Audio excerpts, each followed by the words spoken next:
My name is Emily Harris, but everyone calls me Em. I'm 46 years old. When I decided to put my family's loyalty to the test after winning the lottery and discovering what their true nature would reveal, I realized the $47 million prize wasn't just money. It was the key to changing everything forever. You don't think about what money really means until you have too much of it. People say it makes life easier, but the truth is, it makes life clearer. It strips away all the illusions, the polite smiles, the "we're family" nonsense, and it shows you who's standing beside you because they love you and who's standing there because they think they can take something from you. I learned that the hard way. It started a few weeks after I claimed my winnings. I remember sitting in my kitchen with the blinds half closed, the sunlight slicing through the dust in pale lines. I'd just gotten off the phone with my lawyer, Philip Montgomery, who was explaining the final details of the trust account. Everything was official. My name wasn't public, my taxes were squared, and the money, $47 million after fees, was quietly waiting under a new name. I was invisible, powerful, untouchable. But I wasn't happy. You'd think winning that much would feel like flying, but instead, I felt like I was falling. I couldn't tell anyone. Not my mother, not my sister, not my brother. My entire life, I'd been the responsible one, the one everyone came to for help. Grace, my older sister, used to say I had a savior complex. Maybe she was right. I used to bend until I broke just to keep everyone else comfortable. And now, suddenly, I was rich beyond comprehension. But I couldn't tell a soul. For the first few days, I tried to act normal. I went to work like nothing had happened, smiled through meaningless small talk, and answered emails I didn't care about. Every time I looked at my coworkers, I thought, "You have no idea I could buy this entire building." It was surreal, almost lonely. Then one night, as I sat alone in my living room, I asked myself the question that changed everything. If I didn't have money, who in my family would still care about me? That's where the idea came from. The test. It started as curiosity, but underneath it was something darker. I wanted to know the truth, yes, but I also wanted revenge. Not the kind you plan with fury and shouting, but the quiet kind that simmers, the kind that waits. I decided to stage a little experiment. I'd call my family, one by one, and tell them I'd lost my job, that I was struggling to pay rent, and that I needed help. Just $5,000. Nothing that would bankrupt anyone, but enough to reveal who cared and who didn't. I remember how calm I felt as I wrote down each name on a piece of paper. Grace, Dylan, Mom, Dad, Aunt Margaret, Uncle Lon, my cousins Melissa and Tom, and finally my Aunt Rose, the only one I had a good feeling about. 10 names, 10 chances for the truth. The first call was to my brother, Dylan. He picked up on the second ring, his voice groggy like always. "Hey, Em, what's up?" "Hey," I said, keeping my tone shaky, hesitant. I got laid off. The firm's downsizing. I'm behind on rent, and I was wondering if He cut me off before I even finished. Damn, that sucks. But I'm kind of tight right now, too. You know how it is. Things have been rough since the new gig fell through. The new gig, right. His code word for nothing at all. "I just need a small loan," I said quietly. $5,000. I can pay you back in a few months. $5,000, he repeated, like I'd asked for a kidney. Yeah, I don't think I can do that right now. Sorry, sis. You'll figure it out. You always do. Then he hung up. I sat there for a long time, staring at my phone. Dylan had borrowed money from me at least 8 times. Rent, repairs, bills, always promising to pay me back, never doing it. I'd never asked him for anything, not once. Strike one. The next call was to Grace. Her voice came through the speaker crisp and polished, like always. "Emily, how are you?" "I've been better. I lost my job. I need some help with rent. Just a few $1,000s to get me through until I find something else." There was a pause, then a soft laugh that made my stomach twist. "Oh, honey, I wish I could, but Daniel and I are saving for a second home. You know how tight things are with the market right now." "Tight?" I repeated. "You just went to Cabo last week." "Well," she said with that tone she used when she wanted to sound superior, "that was already paid for." I wanted to scream. Strike two. By the 5th call, I already knew how the rest would go. Excuses, delays, polite apologies. My father said he'd look into it, then ghosted me. My mother suggested I be more responsible with savings. My uncle told me I should talk to a financial advisor. Everyone had something to say, but no one had $1 to give. And then, just when I was ready to give up, I called Aunt Rose. I remember her voice shaking with emotion when she answered. "Oh, sweetheart, are you okay?" "I'll be fine," I lied. Things are tight. I don't want to bother anyone, but I need to borrow a little money, just until I get back on my feet." Without hesitation, she said, "I don't have much, Em, but I can give you 500, maybe 6 if I skip my medications this month." I froze. "No, Rose, you don't have to." "I insist," she said softly. "You've always been there for everyone else. Let someone be there for you this time." That's when I broke down crying. Real, ugly crying. Because in that moment, I realized something brutal. She was the only one who cared. 10 calls. 9 betrayals. 1 genuine heart. That night, I lay awake staring at the ceiling. The darkness pressing down on me. I'd always told myself my family wasn't perfect, but this was different. This was proof. I wasn't crazy. They really didn't love me. Not unless I was useful. And that's when the idea for my real plan began to take shape. I wasn't just going to cut them off. That would have been too easy. No, they needed to learn. They needed to feel what it was like to lose something they took for granted. And I had the means to make that happen. Over the next few weeks, I quietly started setting things in motion. First, I quit my job, officially this time. Then I called my lawyer again.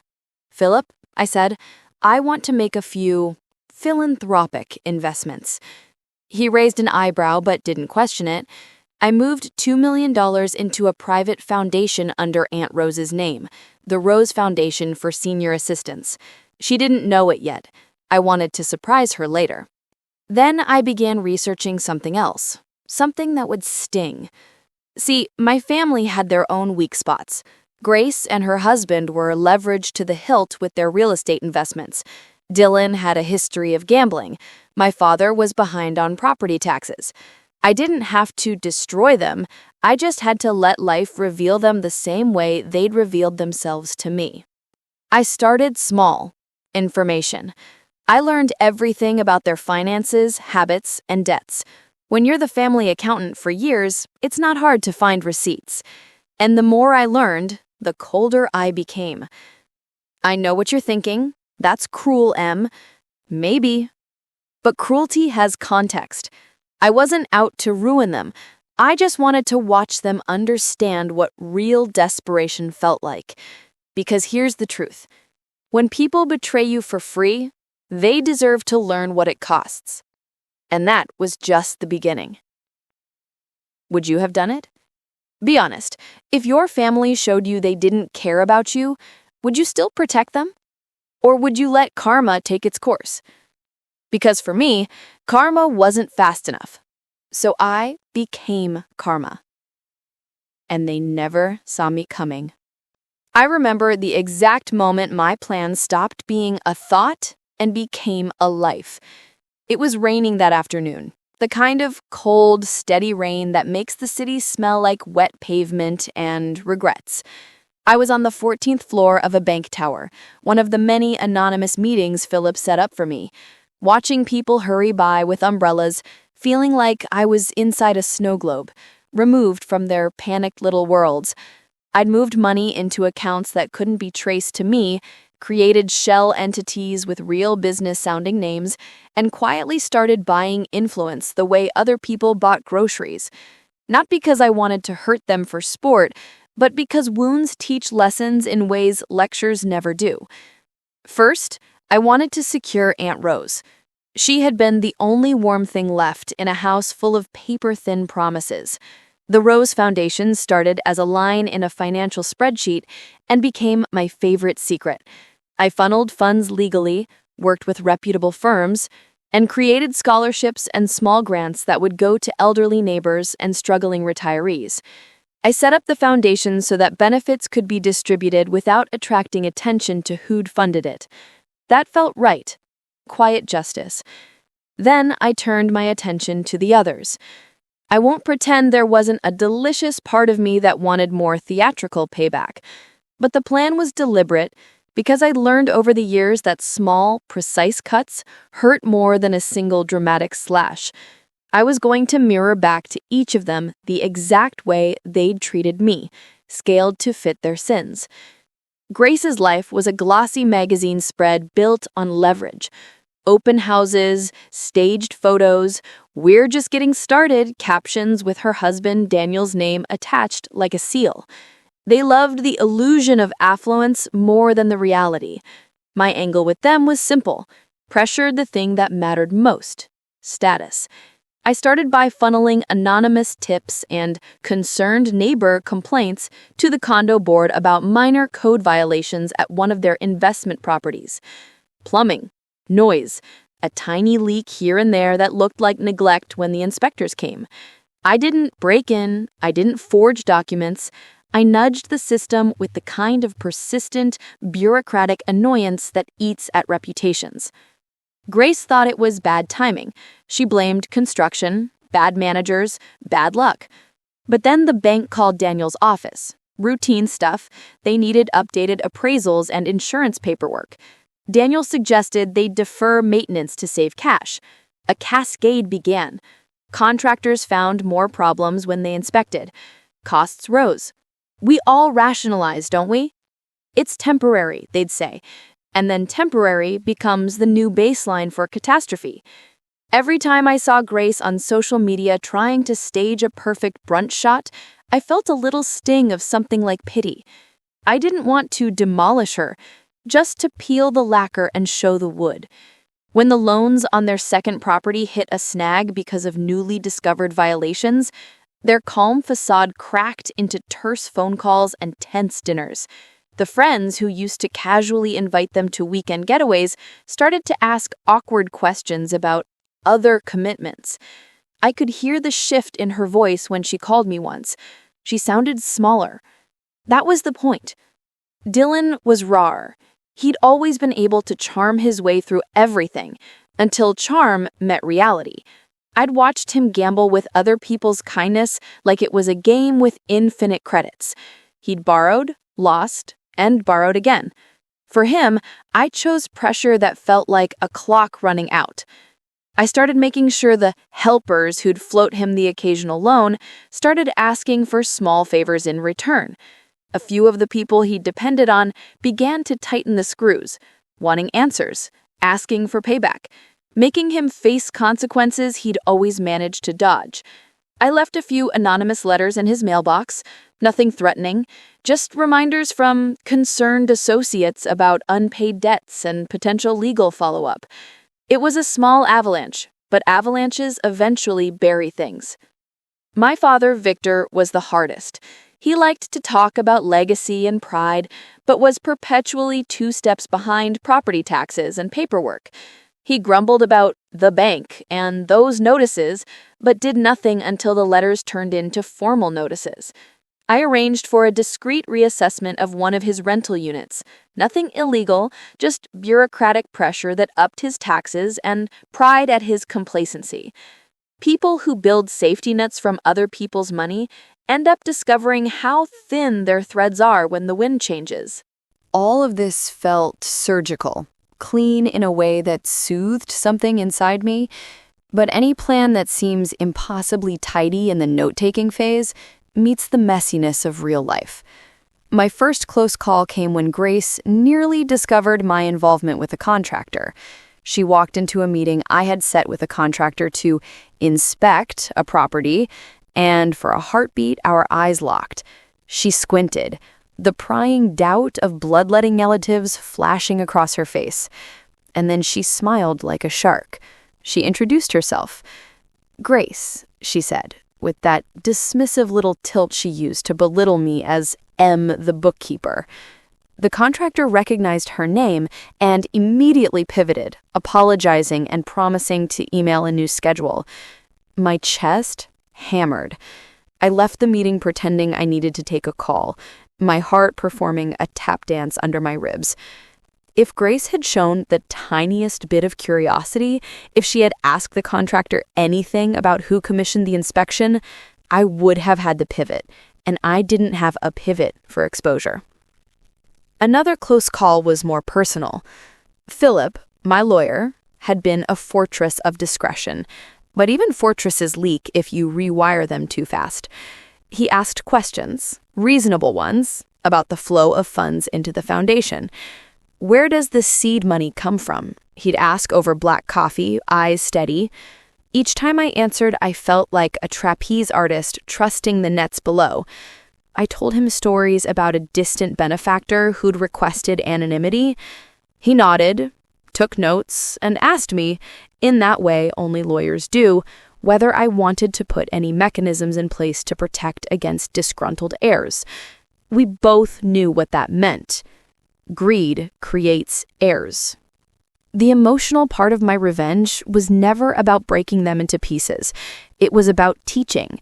It was about Tom, the cousin who ghosted my calls until he needed my help, receiving a call about a delayed loan that forced him to cancel the honeymoon he bragged about.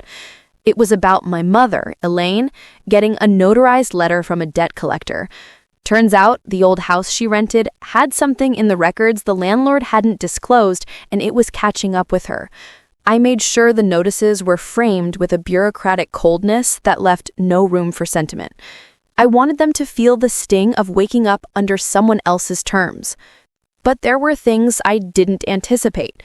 Small human things that cut me in ways the betrayals never did.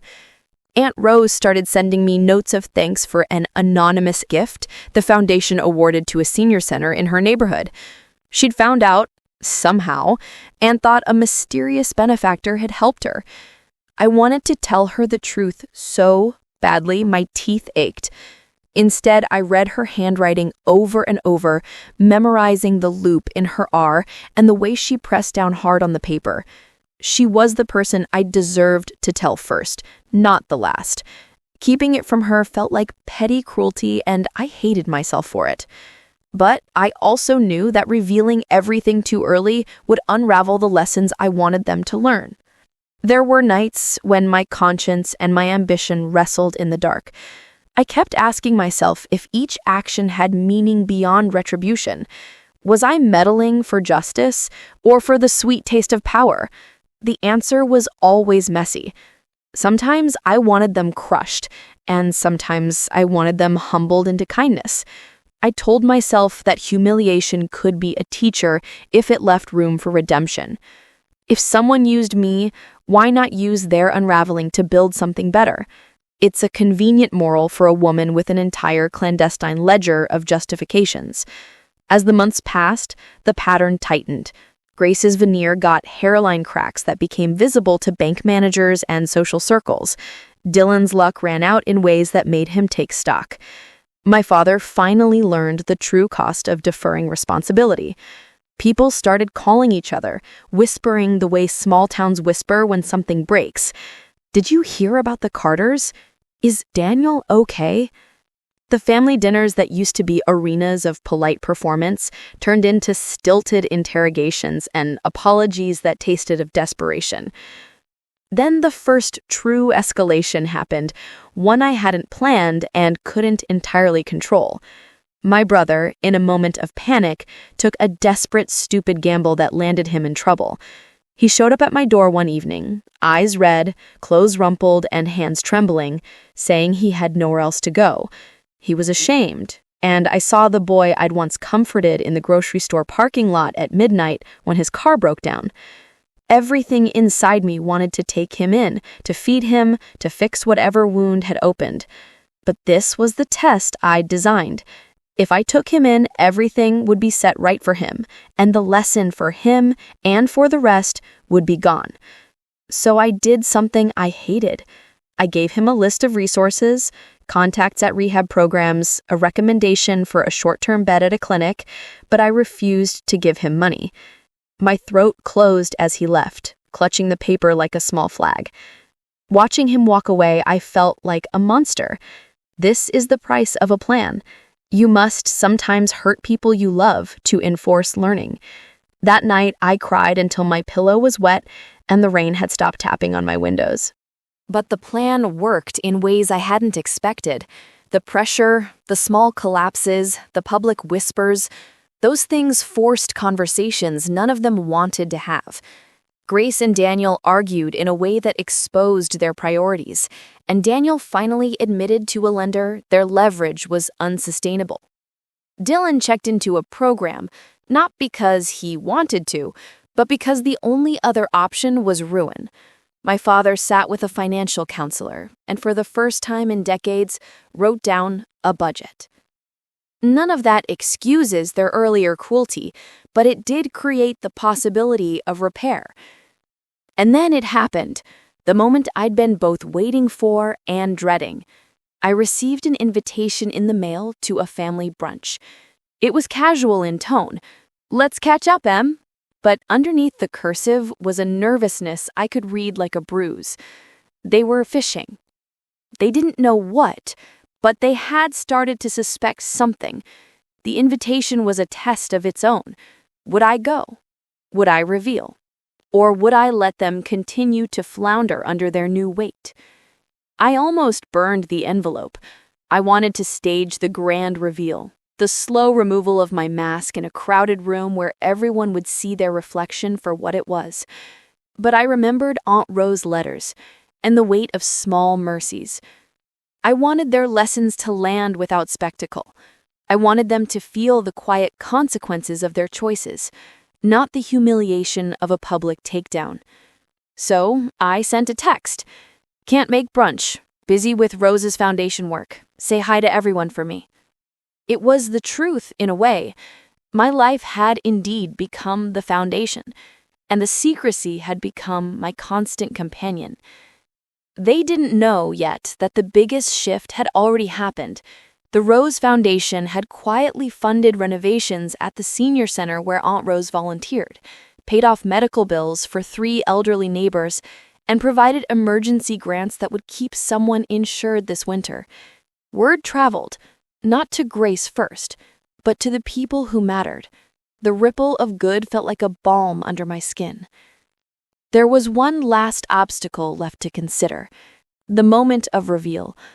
I wanted them to understand the cost of their coldness, but I didn't want to be cruel for cruelty's sake. I wanted to give them a doorway to redemption, however narrow.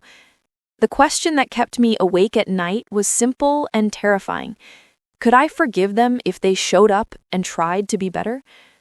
Could I accept apologies after they'd already proven themselves untrustworthy? The plan that had started as a simple experiment had become a test of my own soul. Revenge, I discovered, is a mirror. You see yourself in it, and sometimes you don't like what you find. So I continued. I tightened some screws, loosened others. I paid for a quiet lawyer to handle a debt that would teach Tom responsibility rather than shame. I made sure that people who deserved help got it, and people who'd used me felt the absence of my safety net. I kept the Rose Foundation's donors anonymous, a small gesture of the humanity I wasn't willing to forfeit.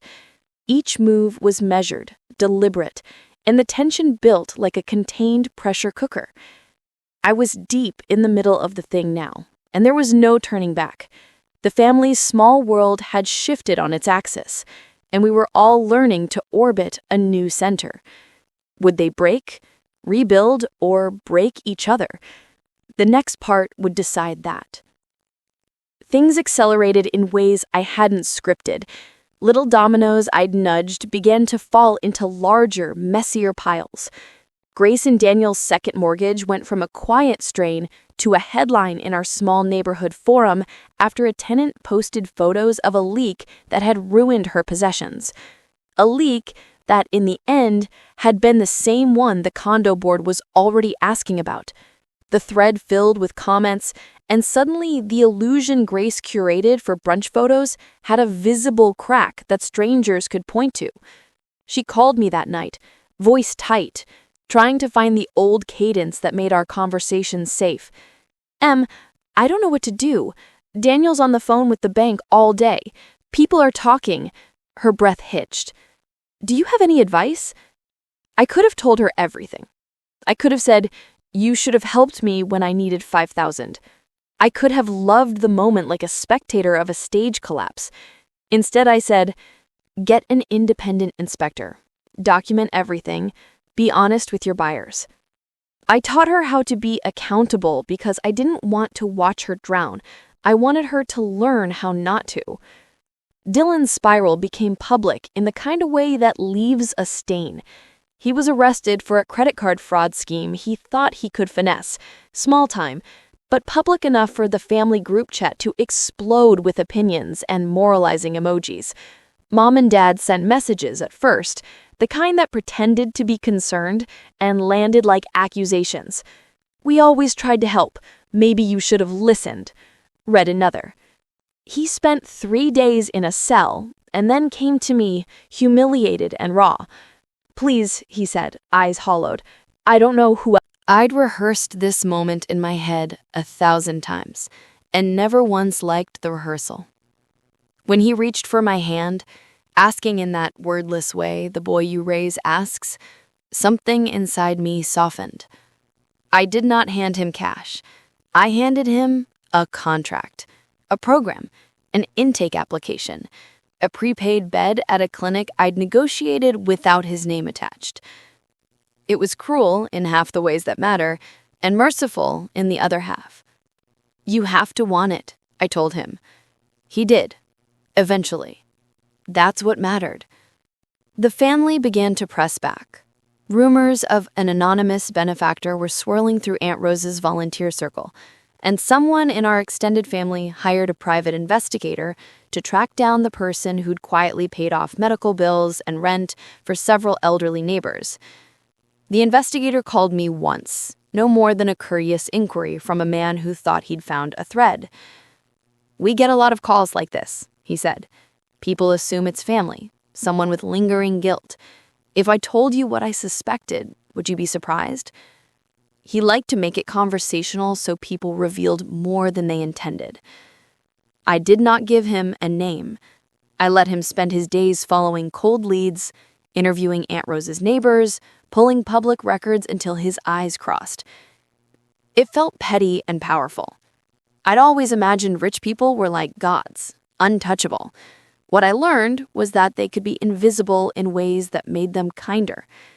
I wanted to be invisible for Rose, until the day I decided I wasn't. The tipping point came at a small fundraiser for the senior center. I'd paid for the renovations and set up a gala that would be modest but classy. Aunt Rose was the guest of honor. She didn't know who'd made it possible, only that something good had happened. The center was packed with neighbors and volunteers. The air hummed with coffee and gratitude. I sat in the back and watched her, her hands folded like a prayer. being cheered by people who'd once sat in the same faded chairs she'd swept with a broom. Halfway through the program, someone stood up. Grace. She had that polished anger about her that comes from feeling exposed. I just want to say, she began, voice steady, this place looks amazing. Someone has done great things for this community. She paused, and then the question came out like an accusation wrapped in politeness. Does anyone know who's behind this? Who sponsored these renovations? Heads turned. Conversations lowered to whispers. My throat tightened as I felt the room look like a stage again. I had choices. Stay hidden and watch the performance, or step out and do something I hadn't planned. I walked to the front. My hands trembled. Aunt Rose's face shifted to confusion, then recognition when she saw me. Em? She asked, as if I were a half-forgotten chapter from a book she loved. I'm the one who made the donations, I said. The words felt heavy and light. The room inhaled. For a moment, I wanted to cave into accolades, to let their astonishment be my absolution. But this was not about applause. It was about truth. Grace's jaw tightened. Distant relatives in the crowd murmured. My parents looked stunned, their eyes flicking between me and one another as if the scene were a script they hadn't rehearsed. Dylan stood near the back, looking small and ashamed. Why didn't you tell us? Grace demanded, the question like a stone thrown across a calm pond. Because I needed to know who you were. I needed to know who would be here for me if I had nothing. My voice rolled across the room, steadier than I felt. I asked for help, and most of you turned away. Aunt Rose offered what she could, and she was the only one who did it without asking anything in return. There was a silence that could be cut with a butter knife. Faces flushed. People who'd once criticized me for being careful now felt the heat of their choices. Grace's mouth opened once, then closed. You could have told us, Mom said, small and wounded. I snapped, sharper than I intended. You could have shown up for me when I needed it. The words burned like something I needed to spit out. I felt my own anger and heartbreak mingled in the open air. Aunt Rose reached for my hand, squeezing it like a benediction. Her thumb rubbed the knuckle of my pointer finger in a rhythm she used when she was thinking. You didn't have to do this, she said quietly. You could have told us. You did do it, I answered, but not to make you look bad, to make you see what matters. I wanted you to have a chance to be better. The room became a courtroom of hearts. People looked guilty because the truth is heavy in a way that guilt can't be once you've seen it up close. Grace's fingers clenched the program. So, this is some kind of test? She asked, incredulous. You set us up. You pretended to be desperate. Yes, I did. She laughed then. Not humor, but a brittle sound like glass. You manipulated us. Maybe I did.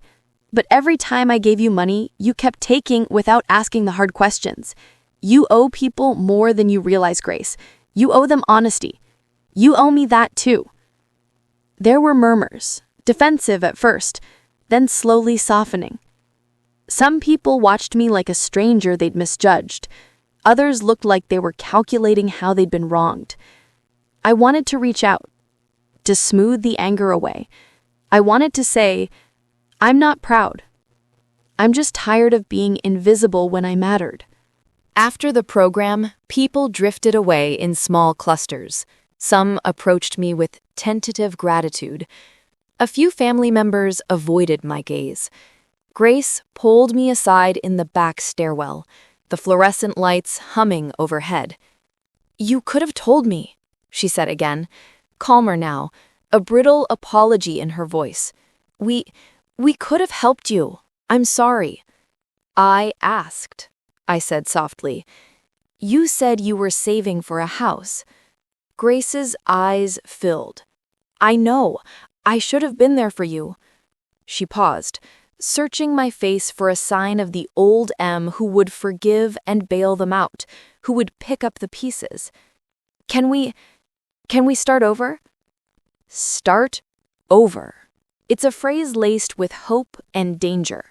I wanted to believe her. I wanted to fold her into a future that included forgiveness. But trust is a bridge that once burned takes time to rebuild. I said, maybe, but you'll have to earn it. She nodded, and for the first time in years, I heard something in her voice that sounded like regret instead of entitlement. It was small, but it mattered. The fallout took its own shape. Some family members kept their distance. Others tried awkward reconciliations. Dylan went through rehab and then steady work, mostly because there was nowhere left to run. My father sat with a financial advisor and, to my surprise, started selling off a rental unit to pay his back taxes. He came to me once with a folder of documents and the look of a man who'd finally admitted his own mortality. "Em," he said, voice raw, "I'm sorry. I thought I was teaching you independence. I didn't know I was teaching you how to be alone." The hardest reconciliation was with my mother. Our relationship had always been a tangle of apologies and small kindnesses. She wrote me a letter, a hand-penned page that traced through the history of our family like a map of wounds, and in it, she confessed things she'd never said aloud. Regret, confusion, selfishness, they were all there. She asked for forgiveness in that humble, terrified way people do when they've seen the person they love step into a power they don't understand. I forgave her, not because what she'd done was excusable, but because holding on to every slight would have kept me chained to the past. Forgiveness, I discovered, was less about the other person and more about me deciding what kind of person I wanted to be. There was one moment I didn't anticipate. The public revelation of my role in the Rose Foundation made national news in a soft feature piece about anonymous donors. A reporter tracked the story and called. When she asked if I'd comment, I said no. The truth is, I didn't want the spotlight. I wanted the quiet, except I also wanted my family to know, to understand. So I wrote a letter, short and plain, and I mailed it to every family member. In it, I explained why I'd done the test, how it had hurt me, and what I hoped would come of it. It was not a triumphant manifesto. It was a plea for honesty. Responses varied. Some were angry, some contrite, some simply stunned into silence. But a few, surprisingly, were grateful. Grace wrote back with a note that read, in part, "You made me look at myself. I don't promise I'll be perfect, but I promise I'll try." Dylan's letter was shorter. "Thanks for not bailing me out like before. I'm learning to stand." The final piece of the plan, the one that felt least like vengeance and most like repair, was the nonprofit I quietly founded in Aunt Rose's name. It wasn't a grand foundation, at least not at first, but it was honest. We provided small grants, counseling referrals, and emergency payments carved out for people who needed dignity more than charity. I put Philip in charge of the legal framework and trusted a small, competent staff to keep things running. For the first time in my life, my money did not feel like power. It felt like a tool. People asked me if I regretted what I'd done. The answer was complicated. I regretted the nights I cried and the moments I'd been mean simply to prove a point. I regretted not telling Aunt Rose sooner. But I did not regret the outcome. Watching people face consequences and then choose a different path felt like a kind of small victory that wasn't about blood on the floor, but about lesson learned the hard way. You might ask, is this revenge? Maybe. But for me, it became a reshaping. I had used money to construct boundaries I'd never managed to set with words. I had used it to expose weakness and to protect the one person who had never asked for anything in return. I paid a price. I'd had to harden myself, and in return, I bought peace I didn't know how to ask for. In the quiet after the storm, life settled into a new rhythm. Grace and I began to rebuild a relationship based on accountability instead of performance. Dylan became someone who answered his phone and honored his commitments. My parents stopped pretending that appearances mattered more than being present. Aunt Rose continued to be Aunt Rose, kind, stubborn, and brilliant in the little ways that make people beloved. She came to me one afternoon with a scarf she knitted and pressed it into my hands. "You did right by us," she said simply. "You kept the compass true." Did I do right? Because sometimes even victories echo with doubt. You did, she insisted. You saw who would help you and who could not, and you listened to your heart. I don't think I was entirely convinced then, and I'm not sure I am even now. The truth is a collection of half-answers. I learned that people can surprise you by failing and by redeeming themselves, and that power can be used to wound or to heal. I learned that anonymity can protect the purest kindness, and that sometimes the loudest truths are told in the quietest ways. So here's what I want to say to you, because I asked you, back in those early nights, what you would have done in my shoes. I know the impulse for revenge tastes like victory, but victory without repair is hollow. If you're plotting retribution, ask yourself what you want after it's done. Do you want to be right, or do you want to be whole? I wanted both, and it took longer than I expected to get there. The $47 million didn't fix everything.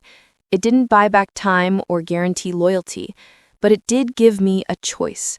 And choice is sometimes the rarest, most expensive currency of all. If you take anything from my story, let it be this. Money will show you who people are, but it won't make them better. That's something you have to decide to do, whether they deserve it or not. So tell me, if you were me, would you have forgiven faster? Would you have been harsher?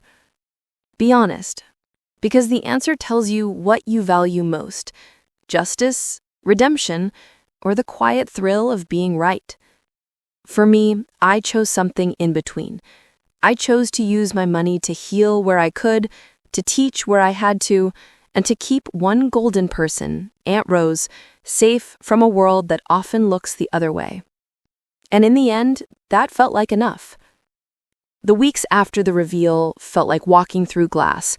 Every step careful, every conversation picked up like a shard that could cut you if you pressed too hard.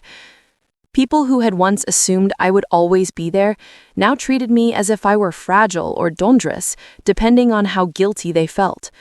The family dynamics rearranged themselves into new constellations.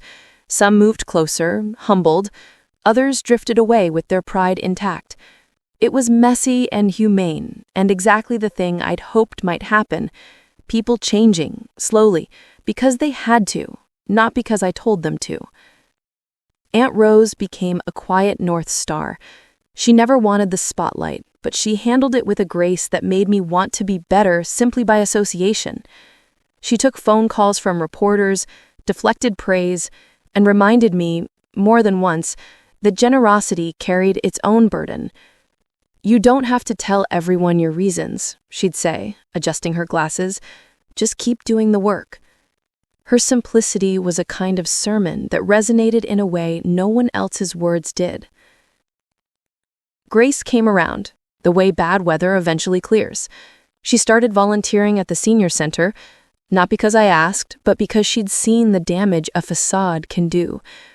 Watching her stack chairs or serve coffee, simple, unglamorous tasks, felt like watching someone scrub paint off a window until they could finally see the room clearly.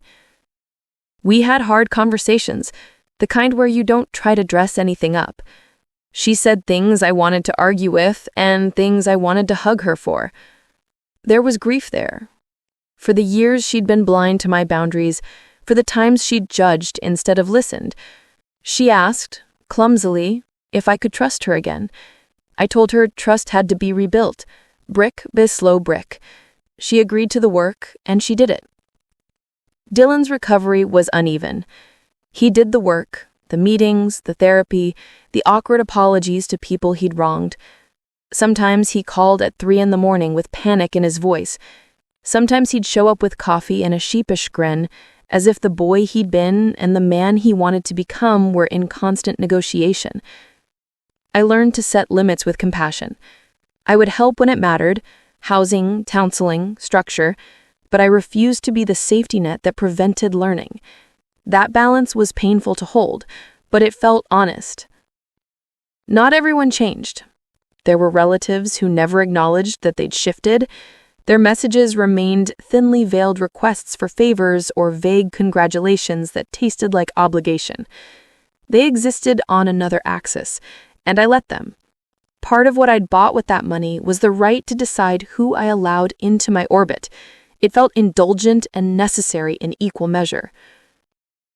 There were practical matters to navigate too. Managing a foundation, even a small one, requires humility and hard work. I learned grant writing and nonprofit governance. I learned how to listen to people who'd survived hardship longer than I'd been driven to care. The foundation's success didn't come from a single check. It came from steady attention, monthly meetings, quarterly reporting, and a staff that respected the dignity of the people we served. We refused to hand out charity that felt like a photo op. We offered support that preserved privacy and autonomy. It was a moral line I drew early on and one I didn't budge from. There were nights I still wrestled with the method. I would replay my decisions like a film with different cuts. What if I'd told them at once? What if I'd never tested them? Would I have been less lonely? I don't have clean answers. The truth was jagged. The test had revealed more than their flaws. It had revealed my own capacity for decisiveness and my terrifying reliance on secrecy. I thought the secrecy was a shield for them. Sometimes it had been a shield for me, too, against the vulnerability of asking for help without strings. One afternoon, months into the new rhythm, I found myself sitting across from a woman named Claire, a single mother who'd received emergency assistance from the foundation after an eviction notice went wrong. She had a small son who hugged her leg while we talked, and she looked at me with a kind of weary gratitude that wasn't performative. "You made a difference," she said simply. Her words landed like a small stone that rippled outward. That was the moment I realized what the money could be when it wasn't a weapon. It could be a lever for dignity. It could buy a roof over a head, an appointment with a specialist, a few months of someone being able to breathe without crushing anxiety. That, more than anything else, steadied me. At family gatherings, things were quieter than they had been. No more performative posturing. Our conversations were different. More guarded, yes, but also more honest. We could say hard things and sometimes be heard. There were still awkward silences, but I learned to sit with them. Sometimes I'd watch Grace teach a neighbor how to balance a spreadsheet and feel something that wasn't entirely vindictive. Maybe it was relief. Maybe it was growth. There was one day, not dramatic, not cinematic, where everything felt like it had reached an uneasy equilibrium. I was in the senior center kitchen helping Aunt Rose prepare sandwiches for a community lunch. She hummed as she worked, that tiny tune she always sang under her breath when she was content. A young woman, one of our grant recipients, came in, eyes bright, and told us she'd secured a job because of the program we funded. She'd been homeless the month before. She cried as she told us. I wrapped my arms around her and felt the ground under my feet shift, not because I needed to be right, but because rightness had a new shape. It was less about winning and more about repair. I still got messages from strangers on the internet because once news leaks, it finds the most curious pockets. Some praised me as a savior. Others called me manipulative, cold, even cruel. Comment sections are a strange courtroom where people sentence without context. At first, those messages cut deep. Later, they were just noise. People are always going to tell you who you are based on the frame they choose. You only get to choose how you act. Months became a year, and the Rose Foundation grew, slowly and with careful intention. We partnered with clinics, legal aid societies, and a community college that offered night classes for adults. Aunt Rose became a fixture at the center. She took to gardening in a tiny plot out back and taught a class on making soup stock from scraps. She blossomed in a way that made me quietly ecstatic. The money allowed people to make choices, sometimes small ones, sometimes life-changing ones, and the ripple effects were real. I learned something else along the way. People can be taught, but only if they want to learn. My family's arcs diverged. Some moved toward humility and service, others stayed where they'd always been. I accepted that fate with a kind of tired grace. The point wasn't to turn everyone into saints. It was to draw a clearer map of who I would let close and who I would keep at arm's length. Near the end of that second year, my father called me. His voice was older somehow, softer. "Em," he said, "would you come by? I'd like to talk." When I walked into his small living room, he was holding a framed photograph of us when we were kids, smiling, oblivious to future fractures. He looked at me like a man trying to find the right tool to fix a stubborn hinge. Finally, he said, "I was scared. I thought if I showed weakness, I'd lose respect. I taught you that, by accident. I'm sorry." It would have been easy to deliver a sermon. Instead, I sat down and listened. He was asking, not defending. That mattered. Forgiveness is not a single clean moment. It's a series of choices.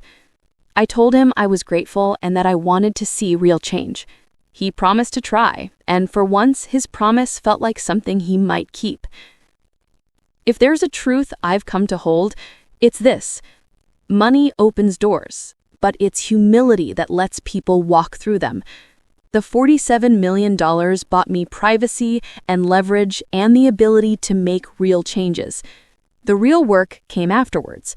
Teaching, listening, enforcing boundaries, and letting people hurt enough to want to change.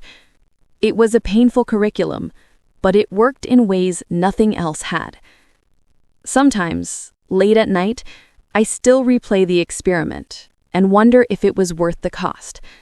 I ask myself whether there was a less theatrical way to catalyze change, whether honesty from the start might have spared some wounds.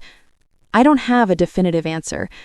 I only know that the life I have now is quieter, more intentional, and, most importantly, aligned with the values I claim to hold. So here's the final thing I'll leave you with.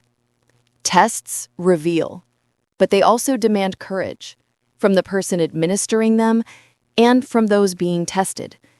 If you find yourself holding a power that can change lives, ask yourself not only what you will do with it, but why.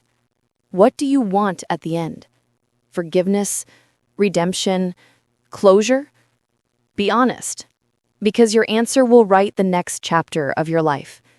If you were given the choice I had, power and the option for covert judgment, what would you choose? Would you keep secrets to teach, or would you risk vulnerability and tell the truth? Be honest, because what you choose says a lot about the person you want to be. I never thought peace would feel so quiet. No fireworks, no applause, no grand moment of realization, just stillness. The kind of stillness that comes after years of chaos, when you finally stop running, stop hiding, stop hoping that people will change. I guess that's what real closure is. After everything, I found myself sitting on the porch of the small, cozy house I bought a few miles outside of town. It's nothing fancy. A white picket fence, 2 bedrooms, a creaky porch swing, but it feels like mine. My aunt, the only person who stood by me when everyone else turned their backs, lives just a few streets away. Sometimes she drops by with a basket of muffins, or just to sit with me in silence. She doesn't ask questions, and I don't offer answers. We've both seen enough to know that peace doesn't need words. It's strange, you know? For years, I used to think that money would fix everything. That maybe if I had enough, I could make people love me the way I loved them. But when I finally had more money than I could ever spend, I realized how wrong I'd been. Money doesn't buy loyalty. It only reveals it. I still remember that night when I pretended to be broke and called every single one of them, my family, the people I thought would be there for me no matter what, my voice shaking as I told them I was in trouble, just to see who would help. And one by one, they proved me right. Excuses, delays, fake sympathy, until only one person stood by me when I had nothing. Funny thing is, she had the least to give, but she gave anyway. That's when I knew what I had to do. It wasn't revenge anymore. It was justice. A quiet kind of justice. I didn't need to scream or expose anyone. I just needed to let their own choices define them. You'd be surprised how easy it is to disappear when everyone's too busy pretending to care. I changed my number, moved, donated to charities under new names, even started a small nonprofit in my aunt's honor to help elderly people living alone. People like her, who gave from the heart when no one else did. Sometimes I wonder if my family ever realized what they lost. Maybe they saw the news, maybe they didn't. I never told them it was me. I never needed to. Some lessons are better left unspoken, especially when guilt does the talking for you. Every now and then I get a text from my sister or a voicemail from my brother pretending to check in. I don't respond. Not out of anger anymore, but out of understanding. They showed me who they were, and I finally learned to believe them. The funny part is I don't even look at the lottery ticket anymore. It's framed inside my closet. Just a piece of paper. The real prize wasn't the money. It was the truth. The $47 million didn't change me. It revealed everyone else. And in that revelation, I found something I'd been missing all my life. Freedom. Freedom from expectations, from guilt, from chasing love that had conditions. Now when I wake up in the morning and make my coffee, I don't think about revenge. I think about peace, about the people who stayed, about how sometimes the biggest act of revenge is simply walking away and living better than they ever imagined you could. So, if you're listening to this and you've ever wondered what you'd do if you suddenly had everything, money, power, choices, let me tell you, don't use it to prove your worth. Use it to find the people who already see it. Because in the end, it's not the fortune that changes your life. It's what you do once you finally see who's truly standing beside you when you have nothing left to give. Be honest. What would you have done in my shoes? Would you have told them the truth? Or walked away like I did? And let silence speak louder than any dollar ever could.